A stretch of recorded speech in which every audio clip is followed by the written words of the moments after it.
నంద్యాల జిల్లా ఆత్మకూరు పట్టణంలోని స్థానిక మండల ప్రజా పరిషత్ కార్యాలయం నందు మాజీ ఎమ్మెల్యే శ్రీశైలం అసెంబ్లీ టీడీపీ అభ్యర్థి గుడ్డ రాజశేఖర్ రెడ్డి పెన్షన్ల గురించి ఎంపీడీఓను కలిశారు. వృద్ధులకు, వికలాంగులు, ఇతర పెన్షన్ లబ్ధిదారులకు ఇంటి వద్ద పెన్షన్లు అందించేలా చర్యలు తీసుకోవాలన్నారు. వాలంటీర్లకు బదులుగా ప్రత్యామ్నాయ ఏర్పాటు చేయాలని డిమాండ్ చేస్తూ ఎంపీడీఓకు వినతి పత్రాన్ని అందజేశారు. ఈ కార్యక్రమంలో టీడీపీ, జనసేన, బీజేపీ కార్యకర్తలు పెద్ద ఎత్తున పాల్గొన్నారు.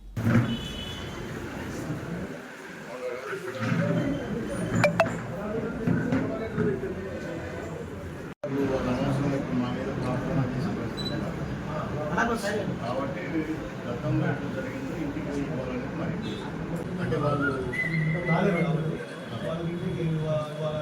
మెసేజ్ కానీ ఇంటికి వెళ్ళి పంచాలనేది పార్టీ కూడా అదేవిధంగా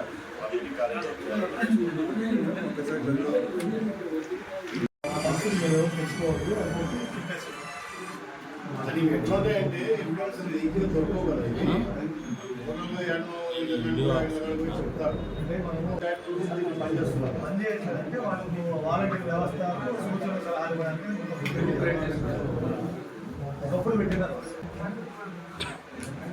సార్. వాలంటీర్లు సెల్ ఫోన్లో అపాయించమన్నారు సార్. సెల్ ఫోన్లు సిమ్ కార్డు ఇస్తున్నారు. హ్యాండ్ ఓవర్ అంటే చాలా మంది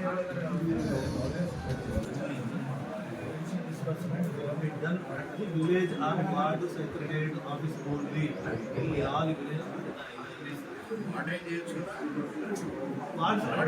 మున్సిపాలిటీ వార్డు సెక్రటేరియట్ అంటే విలేజ్ సెక్రటేరియట్ క్లియర్గా కొంచెం హ్యూమానిటీ గ్రౌండ్స్లో మనం ఏమైనా రిక్వెస్ట్ చేసేది వీళ్ళైన కాడికి ఇళ్ళ పోయి మంచిది సార్.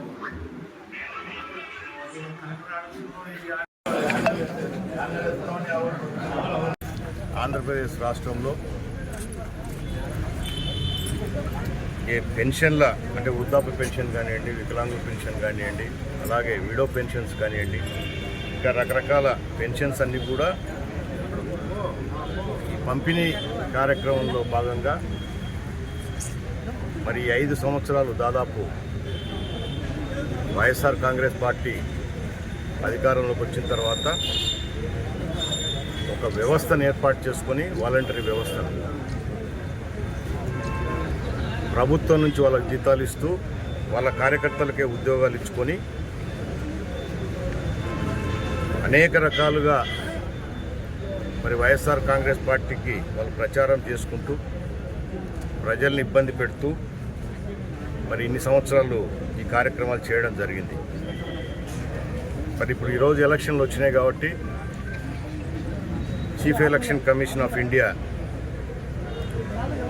ఏదైతే వాలంటరీ వ్యవస్థ ద్వారా పంపిణీ కార్యక్రమాలు, పెన్షన్ పంపిణీ కార్యక్రమాలు జరగడానికి వీల్లేదని చెప్పేసి ఆర్డర్స్ ఇవ్వడం జరిగింది.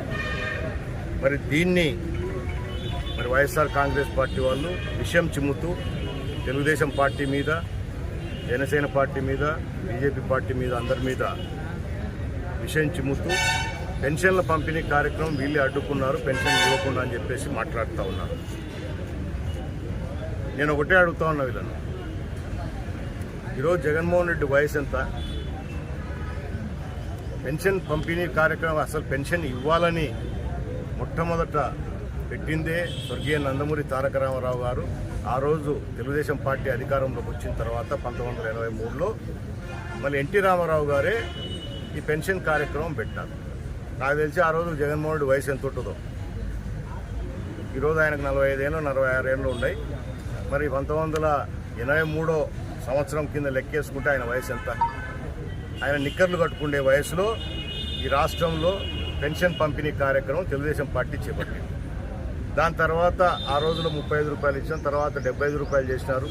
తర్వాత రాజశేఖర్ వీళ్ళ తండ్రి గారు రాజశేఖర రెడ్డి గారు ముఖ్యమంత్రి అయిన 200 రూపాయలు ఇచ్చారు. మళ్ళీ మా నాయకుడు చంద్రబాబు నాయుడు గారు ముఖ్యమంత్రి అయిన తర్వాత అదే 200 రూపాయల పెన్షన్ 2000 రూపాయల పెన్షన్ చేయడం జరిగింది. మరి అందరికి కూడా గతంలో అంటే ఇన్ని సంవత్సరాలు దాదాపు 42 సంవత్సరాల నుంచి రాష్ట్రంలో పెన్షన్ పంపిణీ కార్యక్రమం జరుగుతాం. మరి ఈరోజు జగన్మోహన్ రెడ్డి గారు, వైఎస్ఆర్ కాంగ్రెస్ పార్టీ నాయకులు చేస్తున్న ఆరోపణలు పెన్షన్లు తెలుగుదేశం పార్టీ వస్తే పెన్షన్లు ఇవ్వదు, అవునా? మేము ఇంటింటికి తెచ్చిస్తున్నాము, వీళ్ళు వచ్చేస్తే ఆపేస్తారు అని చెప్పేసి ఈరోజు మా మీద విషయం చిమ్మిస్తూ ఈరోజు పెన్షన్ జరగడానికి